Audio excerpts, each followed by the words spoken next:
Guys, communism would have completely altered your social landscape in so many facets. It would have restricted you. You wouldn't have been able to travel to the places you wanted to go to. It would have limited where you lived. It would have limited your access to Western goods. It would have limited what you could have eaten. As in, you would have only had access to food produced in the East. It would have reduced your ability to express yourself. If you had spoken up about political issues, you would have risked a visit with the police, or possibly imprisonment, or even torture or death in extreme cases. So communism was this thing, right? It was this philosophy of, social philosophers really, who had an idea to create a utopian society where there would be no social class and people would all work for the good of humanity. And that would be it. That the workers would unite together and they wouldn't be governed. They'd simply govern themselves, and they would cooperate and coordinate, and then you'd have this utopian society. That dream, though, was never fulfilled. It all broke down.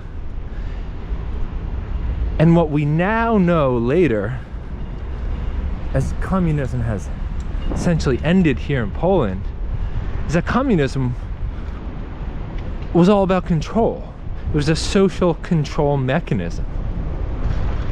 Naturally, people don't want to be controlled. So it's never going to work because it, amongst other things, went against humans' nature.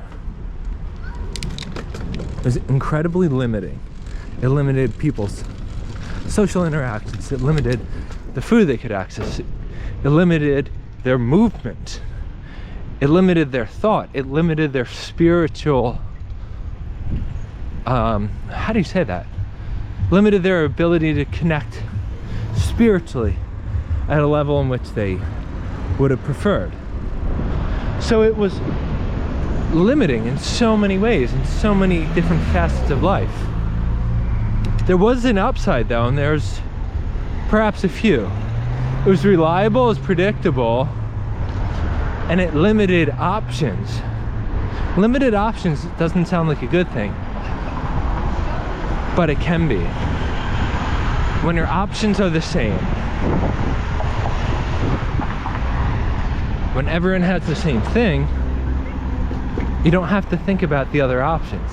You don't have to think about who has what versus you.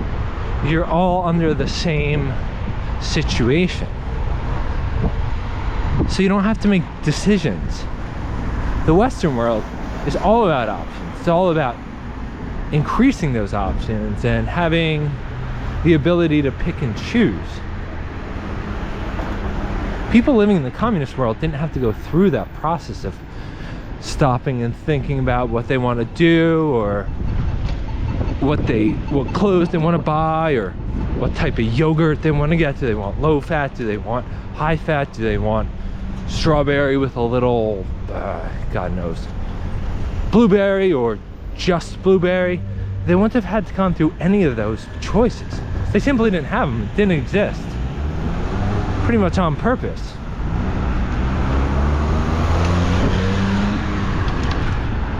And so, while the majority of the people who lived in communism are better off now,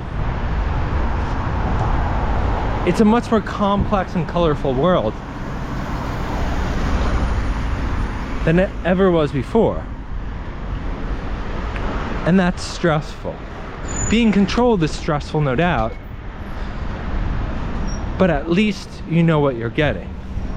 If you remove that control and you remove that reliability, it's all up to you. It's shifted from the external to the internal. It shifted from knowing what you're going to get to you have to figure out what you're going to get. That's a huge mindset change. Not easy to do psychologically, but they've done it here in Poland.